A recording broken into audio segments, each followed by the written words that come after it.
Alright, look. Shutter Island has a twist ending. And what's more, it's the kind of twist ending that makes it impossible to review the movie without discussing it. Not giving it away, just discussing it, as in making reference to it. Problematically, it's actually not all that original or shocking of a reveal, meaning that those hearing me make reference to it will probably figure it out, though, come to think of it, if you've seen so much as a trailer for Shutter Island, you've probably figured it out already. But whatever, I don't want to piss anybody off, so consider this the warning. If you're trying to avoid even indirect spoilers, you should probably watch the rest of this show after you've seen the movie.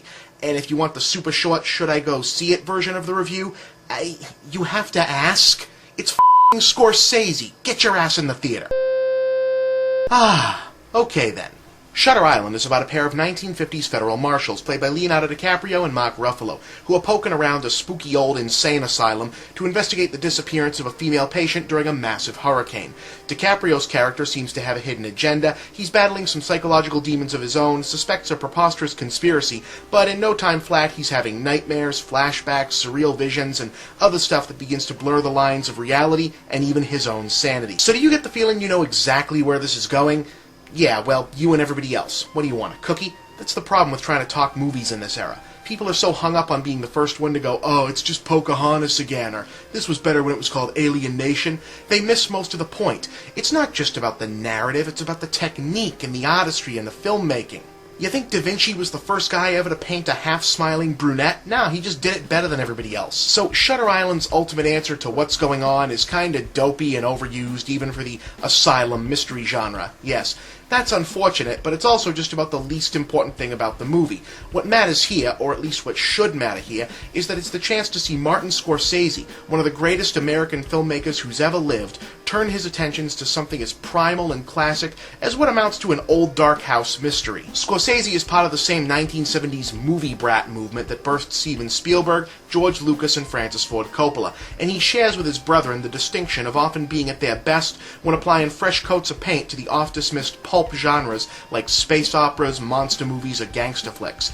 Here, with a cast of character-acting heavyweights like John Carroll Lynch, Ted Levine, Jackie Earle Haley, Emily Mortimer, and Ben Kingsley at his disposal, and backed up by the ever-reliable talents of editor Thelma Schoonmaker, Scorsese is essentially pouring his considerable talents into the realm of old-school suspense thrillers, a genre he hasn't visited since his magnificent Cape Fear remake almost like 2 decades ago.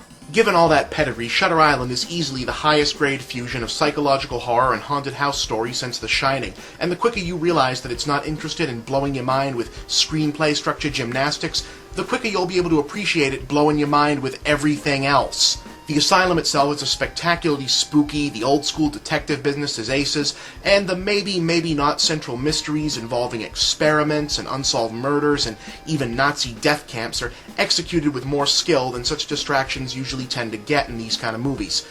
True, those going in looking for profound meaning really aren't going to find it, because ultimately Shutter Island really just wants to freak you the hell out and look damn good while doing it. And in that respect, it succeeds mightily and makes for a damn good time at the movies. This was a lot more positive than I remember, especially given that even Martin Scorsese does not, has said that he doesn't really think of Shutter Island as one of his best movies now. I don't really think of it as one of his best movies now. I think that it does have problems. I still don't think, I think now the popular take is that the movie doesn't hold up because it's like a cheesy mystery movie, which is, you know, probably the main thing that I think is not a problem about it. I don't think it's like a waste of time for a great filmmaker to make this kind of movie. I think that's what's kind of fun about it. Yes, it's very similar to Inception and has Leonardo DiCaprio in it. Plot-wise, it's very similar to Inception.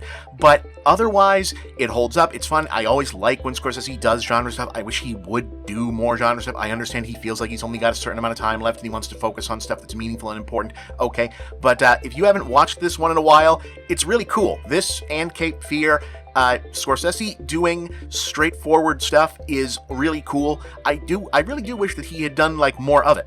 But, you know, wishing Martin Scorsese had made more movies in general is something that I'm sure that Martin Scorsese and I have in common. So, but this, it holds up. I liked it. There you go.